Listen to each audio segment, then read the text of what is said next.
जादुई पेड़ की कहानी। जादुई पेड़ और तीन दोस्त। बहुत समय पहले की बात है। एक छोटे से गांव के किनारे एक बड़ा सा जंगल था। उस जंगल के बीचों बीच एक जादुई पेड़ था, जिसे गांव वाले इच्छावृक्ष कहते थे। लेकिन किसी को नहीं पता था कि वह पेड़ असल में जादुई था या सिर्फ एक कहानी। गांव में तीन सबसे अच्छे दोस्त रहते थे, आरव, मीरा और कुश। तीनों बहुत जिज्ञासु थे और हमेशा कुछ नया करने को तैयार रहते थे। एक दिन तीनों ने सोचा, क्यों न जंगल के उस पेड़ को देखने चलें? हो सकता है सच में वो जादुई हो। सुबह सुबह तीनों अपना खाना और पानी लेकर जंगल की ओर निकल पड़े। रास्ते में उन्हें चिड़ियों की चहचहाहट और फूलों की खुशबू का आनंद मिला।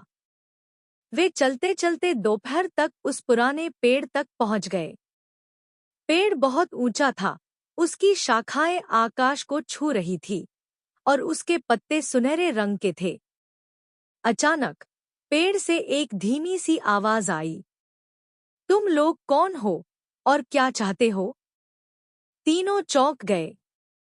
आरव ने कहा, हम बस जानना चाहते थे कि क्या आप सच में जादुई हो। पेड़ मुस्कराया और बोला, मैं तुम्हारी एक एक सच्ची इच्छा पूरी कर सकता हूँ, लेकिन हर इच्छा की एक परीक्षा होगी। पहली परीक्षा आरव की इच्छा। आरव बोला, मैं बहुत बहादुर बनना चाहता हूँ। पेड़ ने कहा, तो सुनो, सामने की गुफा में एक घायल शेर है। अगर तुम उसकी मदद कर पाओ बिना डरे, तो तुम्हारी इच्छा पूरी होगी।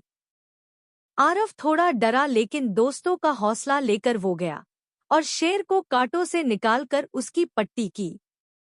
शेर ने उसे धन्यवाद कहा और चला गया।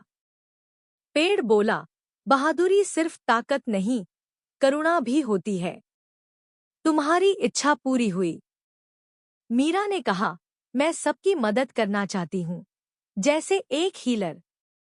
पेड़ ने कहा, तो लो, ये बूढ़ा हिरन बीमार है, क्या तुम बिना डर और बिना उम्मीद के उसकी सेवा करोगी? दूसरी परीक्षा, मीरा की इच्छा। मीरा ने बिना रुके उसकी देखभाल की, जड़ी बूटियां खोजी और 3 दिन में वो हिरन ठीक हो गया। पेड़ बोला, सच्चा हीलर वह है जो बिना स्वार्थ के सेवा करे। तुम्हारी शक्ति जाग गई। तीसरी परीक्षा, कुश की इच्छा। कुश ने कहा, मैं ज्ञान चाहता हूँ, सारी दुनिया का। पेड़ हंसा और बोला, ज्ञान सिर्फ किताबों से नहीं, अनुभव से आता है। तीनों को वापस सुरक्षित गांव पहुंचाओ। जंगल की राह में जो भी समस्याएं आए, उन्हें समझदारी से सुलझाओ। रास्ते में उन्हें एक टूटी हुई पुलिया, एक घायल पक्षी और एक भूखा भालू मिला। कुश ने दोनों दोस्तों के साथ मिलकर हर समस्या को बुद्धिमानी से सुलझाया। पेड़ की आवाज आई, ज्ञान वही है जो सबकी भलाई में काम आए। तुमने इसे पा लिया। अंत, घर वापसी और सच्चाई।